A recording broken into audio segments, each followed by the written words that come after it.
사장의 먹살 경제.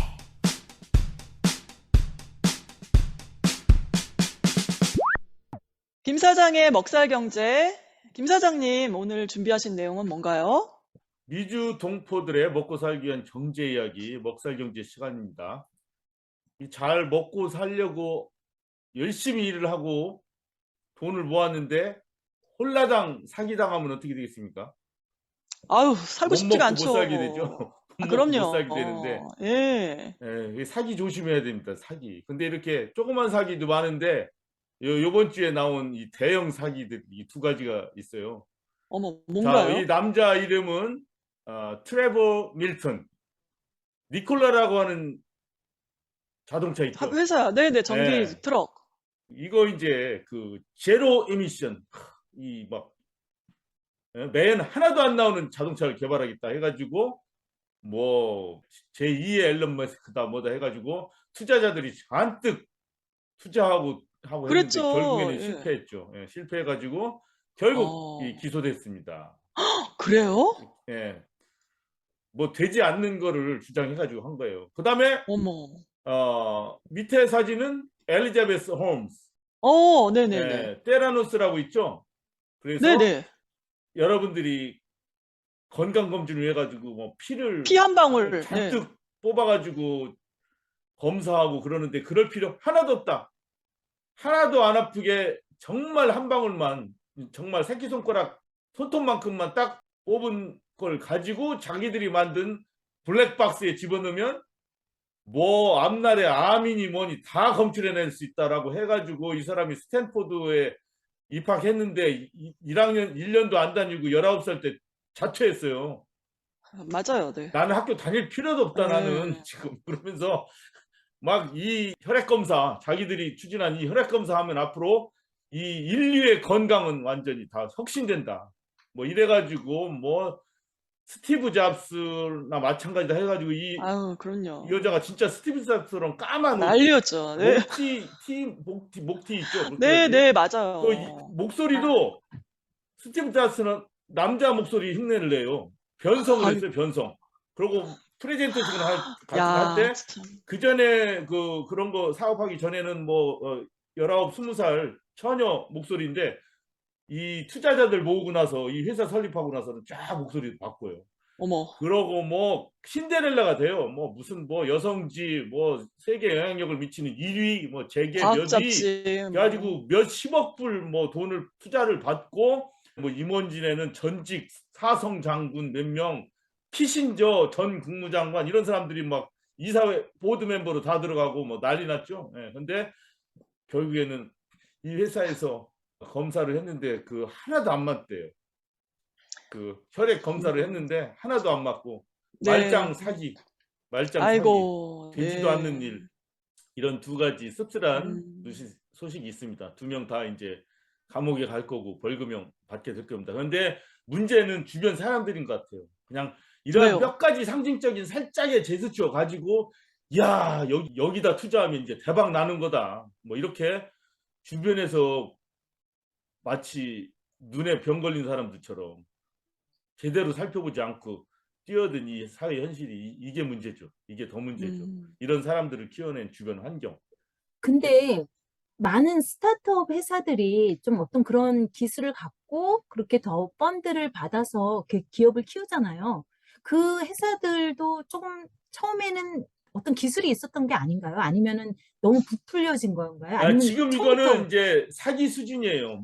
네. 사기하고 다른 게 그 투자는 그래도 기본적인 주장했던 것에 결과는 못 미쳐도 어느 정도 남들이 인정을 하잖아요. 이런 방향으로 나가서 이러이러한 결과까지는 나올 수 있다. 근데 이 두 명은 되지가 않는 것을 이제 밝혀진 거죠. 되지가 않는 거고 그다음에 그거 실제 사업이라고 하기에는 너무나도 안 맞는 그 행보들. 이 피도 마찬가지입니다. 혈액 그거 가지고 도저히 될 수가 없어요. 왜냐하면 이게 결과가 안 나오니까 피에다가 물을 섞어버려요. 어머, 너무 양이 작으니까. 근데 자기들은 작은 양 가지고도 모든 조사 다 한다고 한다고 그랬거든. 했으니까. 그런데 예. 우리 건강검진하러 갈 때 어떻게 해요? 저녁부터 아무것도 안 먹고 가지 않습니까? 막 8시간 그럼요.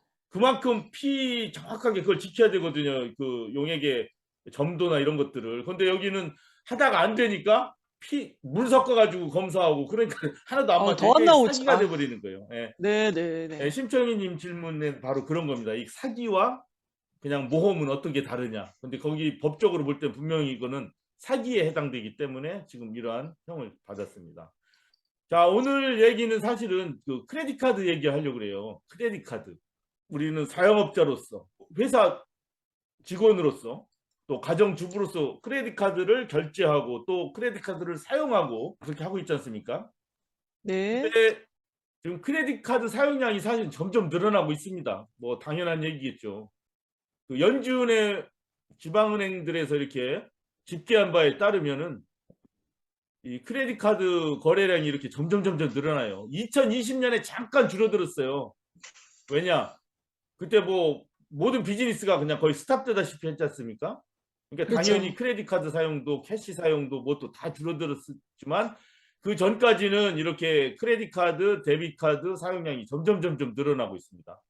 이 한 조사에 따르면 지금 우리가 어떤 지불을 할 때 제일 많이 사용하는 게 크레딧 카드, 데빗 카드, 현찰, 캐시, 그다음에 ACH, 오토메이티드 클리어링 하우스라고 이제 그 뱅크 어카운트로부터 직접 페이하는 것들 있죠.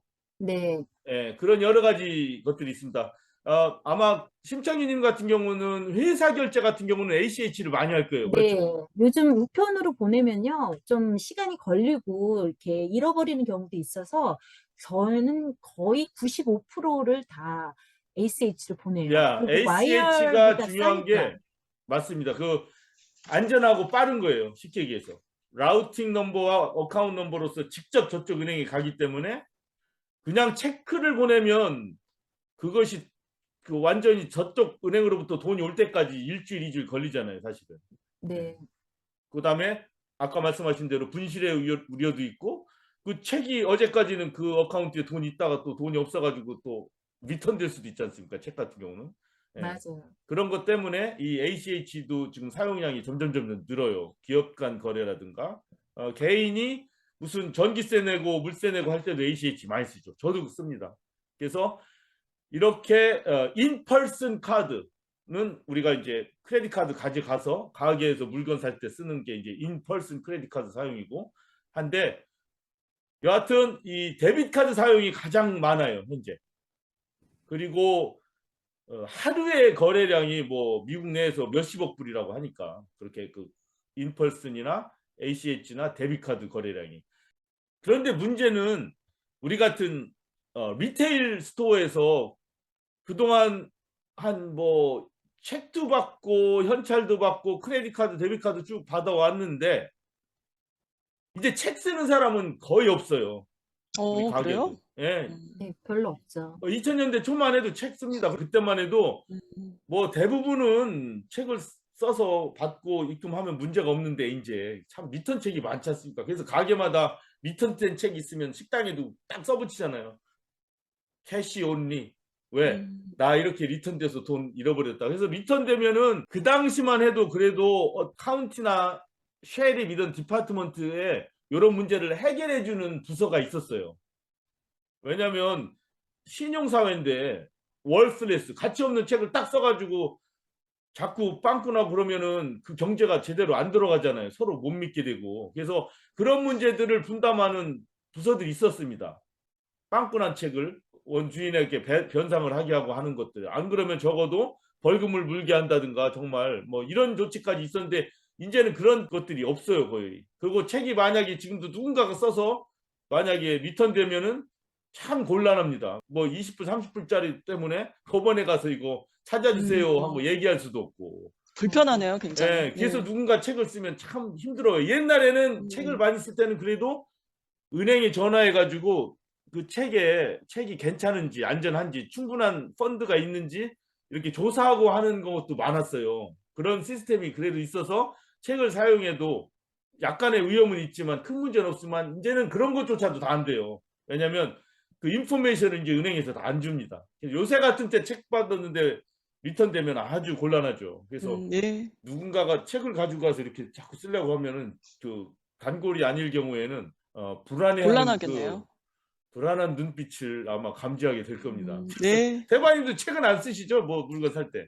기억이 안 나요. 지금 책 안 쓴 지가. 그렇죠. 예. 네. 그렇죠. 무슨 페이먼 메일로 보낼 때는 책을 좀 쓰겠지만 네. 그렇지 거의 안 않고 썼어요. 물건을 사거나 할 때는 다 크레딧 카드나 캐시로 사겠죠. 그래서 네. 어쨌든 이제 캐시 거래보다도 이 데뷔 카드와 크레딧 카드 거래가 훨씬 많다는 사실입니다. 네. 지금은. 그런데 이 문제는 자영업자들이나 리테일에서는 이 크레딧 카드 사용을 하는데 점점 이제 크레딧 카드 지불이 많은데 수수료가 문제인 거예요. 이 피가 너무너무 많은 거예요. 피가 이제 점점 한 달에 크레딧 카드로 거래한 총 매상의 2%는 크레딧 카드 피로 나갑니다. 이게 어우. 10,000불 팔면은 200불 정도는 아우, 크레딧 너무 카드 많다. 회사로 내가야 돼요. 예, 엊그저께 어떤 분이 그 식당을 하는데 자기 크레딧 카드 너무 많이 내는 것 같다고 나랑 비교 좀 해달라고 했는데 거기는 한 4% 가까이 내더라고. 어휴. 예, 많이 내는 곳은 많이 냅니다. 네네. 예, 물론 여러 가지 조건은 있어요. 뭐 크레딧 카드 머신과 데뷔 카드 머신을 뭐 공짜로 준다, 뭐 무상으로 교환해 줄게 문제 있으면. 그런데 문제는 여러 가지 피들이 많이 있어요. 그래서 다 이런 거 저런 거 다 따져서 한 2% 정도 낸다고 보면 됩니다. 1%에서 3.5%까지라고 하는데 회사마다 다르고 크레딧 카드 회사라고 하면 비자, 마스터, 아메리칸 익스프레스, 디스커버리. 예, 이렇게 되죠. 그런데 그 회사한테만 우리가 돈을 주는 게 아니에요. 그거를 처리하는 은행으로부터 받는 사람도 있잖아요. 거기도 또 피가 들어가더라고. 예. 그 다음에 어떤 경우에는 크레딧 카드로 돈을 쓰고 갚지 못하는 사람도 많이 있지 않습니까? 네. 예. 그래서 뭐 크레딧 카드 채무가 막 너무 많이 늘어나서 문제다, 뭐 이런 얘기들 많이 있잖아요. 뭐 이 크레딧 카드로 쓰고 나서 그걸 갚지 못하는 게 너무 많아지면 사회적인 문제가 돼버리지 않습니까? 그렇죠. 예. 그래서 크레딧 카드 회사는 이 2%를 받아가지고 그런 거에도 쓴다고 합니다. 네. 예, 그 메꾸라를 하는 거죠. 한국말로 메꾸라. 예, 만약에 일부가 못 받으면 이 리테일 스토어들한테 걷어들인 이 돈들로 그걸 쓴다고 하는데, 하여튼 그래도 이 크레딧 카드 회사들이 이 크레딧 카드 수수료로 가져가는 총 돈이 뭐 100빌리언 정도 돼요. 엄청난 양이에요. 엄청난 양. 아이고, 그러니까 너무하네. 이게, 그리고 제가 봐도 크레딧 카드 이제 비율이 점점 많아져요. 그리고 이거는 저만이 아니라 다른 가게들도 다 그래요. 그전엔 캐시가 한 70%고 크레딧 카드가 한 30%였거든요. 이제는 역전이 됐어요. 대부분이 크레딧 카드 들 겁니다. 왜냐하면 또 문제가 뭐냐면 소셜 시큐리티 베네핏 주는 거 있죠. 네. 그거를 그전에는 책으로 줘가지고 이 사람들이 책을 현금으로 바꿔서 현금으로 주로 사용했거든요. 근데 이제는 디렉트 익스프레스 카드라고 그래서 정부에서 디렉트 디파짓을 해줘요. 이 카드 어카운트에다만. 그러니까 이 사람들이 뱅크 어카운트는 없어도 카드 어카운트가 있는 거예요. 그래가지고 대부분의 이 저소득층이나 사회보장 혜택을 받는 분들이 이제는 카드를 들고 쓴단 말이에요. 그러니까 현금이 없어. 그런데 문제는 이런 분들이 이제 조그만 거래들을 많이 하잖아요. 70전짜리 뭐 사고, 뭐 1불 50전짜리 뭐 사고 그래요. 뭐 브렉퍼스트 같은 데 가서도 뭐 3불짜리 4불짜리 막 이렇게 하거든요. 네. 그런데 이렇게 하면은 퍼센트지로는 똑같이 뭐 가게 주인이 뭐 15전 20전 내지만 1불짜리 2불짜리 하니까 그전에는 한 100건 결제해가지고 10,000불의 매상이다. 그러면 지금은 한 300건 결제해가지고 10,000불 매상하는 거예요. 그러면 크레딧 카드 회사에서 차지를 더합니다. 이 횟수가 많으면. 그렇구나. 네. 그러면 그게 고스란히 리테일 주인한테 부담이 되는 거예요. 그러면 어떻게 해야 된단 말입니까? 이럴 경우 어떻게 하냐? 그럼 대부분 이렇게 합니다. 캐시 디스카운팅. 크레딧 카드로 사면은 5불인데 너 캐시로 사면 4불 50 해줄게. 뭐 이런 거를 하는 거죠. 그러면 효과가 있을 것 같아요. 가끔 그런 거 해주더라고요. 게스테이션 이런 거 많이 하죠. 예. 뭐 괜찮네요. 이런 방법이 있습니다.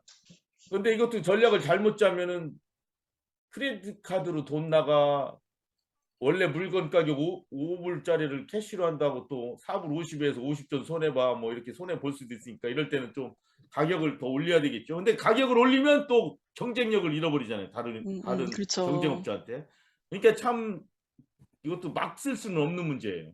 하여튼 캐시 디스카운팅 전략이 있다. 두 번째는 미니멈 펄처스 리커먼트. 5불 미만은 크레딧 카드 안 받아. 현찰 올리.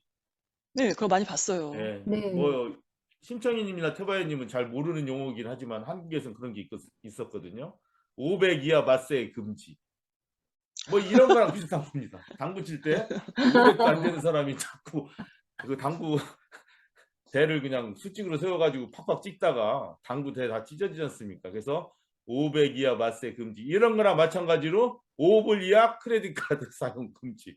이런 거 하는 이해가 거죠. 되네요. 예, 비유가 아주 좋죠. 예. 그다음에 크레딧 카드 서차지. 뭐예요, 이게 이제 그게? 논란이 되는 겁니다. 크레딧 카드 서차지. 이게 뭐냐면 이제는 크레딧 카드 회사에서 이런 게 있습니다. 그래서 가게 돌아다니면서 카드 피를 리테일 스토어 오너가 내는 게 아니라 손님한테 부과해 버린다. 어머. 예, 그런 게 있어요. 그러면 손님이 2불짜리 샀지 않습니까? 네. 그러면 카드 피가 한 15전 되죠. 이거를 리테일 회사가 내는 게 아니라 나중에 손님이 자기 카드 손님이. 내역서를 받아보면 15전이 나가게 돼 있는 거죠. 오. 예, 이런 크레딧 카드 회사들이 있어요. 그래가지고 가게마다 돌아다닙니다. 너 이제는 카드피 안 내도 된다. 우리 카드로 바꿔라. 우리 머신으로. 그러면 이제는 손님들이 다 되게 된다. 그런데 이것도 또한 안 좋은 점이 있을 수 있죠. 나중에 손님이 그거 보고 뭐 다 허허 웃으면서 아이고 뭐 15전 나갔네 이러겠어요. 아니면 야 니네도 왜 카드피를 니네가 그러니까. 나한테 내게 해 막 이러면서 또 컴플레인 하기 그럼요. 쉽죠. 그래서 이것도 이런 점이 있기 때문에 이제 미리 우리 가게는 카드를 받습니다만 이 카드 피가 너무 많은 관계로 고객님께서 내시게 되겠습니다. 뭐 이런 식으로 써붙여야죠.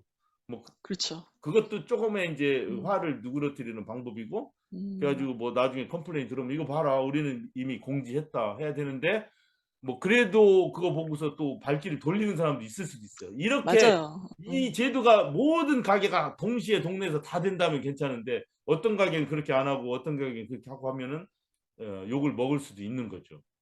네. 아유, 쉽지 않네요. 쉽지 않아요. 그다음에 컨비니언스 피라는 게 있습니다. 또 뭐예요, 그건 또? 크레딧 카드를 받긴 받지만 우리가 이 결제를 위해서 가게 차원에서 몇십 전을 받을 수밖에 없습니다. 뭐 이렇게 해가지고 그냥 5불짜리를 뭐 5불 10전 정도 이렇게 차지를 할 수밖에 없습니다. 뭐 이렇게 할 수밖에 없어요. 네. 그래서 지금 그 리테일 하시는 분들한테는 지금 이 크레딧 카드 피가 굉장히 큰 문제예요.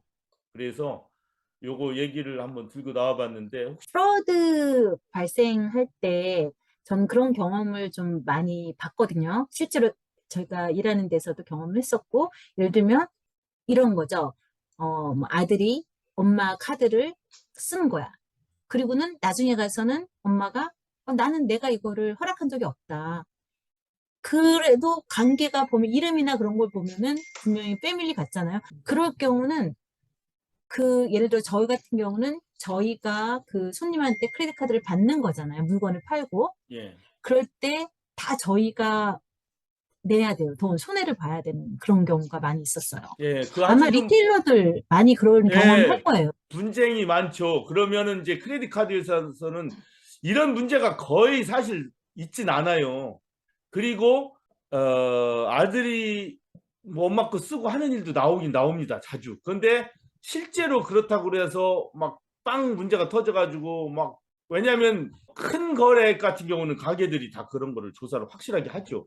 아이디도 보고. 근데 일상적으로 맨날 와가지고 뭐 음료수 한 병 뭐 2불 3불 살 때 맨날 와가지고 애가 엄마 거 가지고 와서 계속 사고 문제가 없을 때는 또 가게에서로서는 그거를 또 야 엄마가 와서 해야 돼 못해 뭐 이럴 수도 없잖아요. 또 관행이 그렇게 되었다 보면 그렇죠? 근데 이제 요즘 계속 크레딧 카드 정보 유출 사건들이 발생하잖아요. 예. 그렇게 됐을 때 그 유출된 그 예를 들면 이제 직접 리테일 스토어에 가서 카드를 사용하고 사인을 하고 그럴 경우는 제가 볼 때는 그래도 리테일 스토어에서 디스퓨트 했을 때 돈을 돌려받을 수 있는 그런 찬스가 많이 있는데 요즘은 온라인 이커머스들이 되게 많잖아요. 예, 그러니까 예. 저희 같은 경우도 이커머스를 하는데 그럴 경우 그런 스톨른 크레딧 카드 정보를 갖고 누군가가 결제를 했을 경우 거의 못 받아요. 그래요. 아니, 그 일반 가게에서는 요구한 것대로 하지 않습니까? 크레딧 카드 번호 받고, 그 다음에 뒤에 CVV라고 번호 3개 있는 거 받고, 그 다음에 빌링 집 코드가 뭔지 하고, 이름 확인하고, 그런 모든 절차를 밟았으면은, 리테일 가게로서는 정당하게 받아야죠. 크레딧을. 그리고 그렇게 받았는데도 누군가가 남의 아이디를 도용해서 했다면 그거는 리테일 가게의 책임은 아니라고 봅니다. 그거는 그야말로 크레딧 카드 회사가 그건 책임을 져야죠. 오늘 크레딧 카드 문제, 날로 늘어나고 있는 그 결제 수단으로서의 크레딧 카드 수수료가 너무 많아서 걱정이 많은 우리 자영업 리테일 분들께 혹시나 도움이 될까요? 준비해 봤습니다. 감사합니다. 네, 잘 들었습니다. 수고하셨습니다. 네.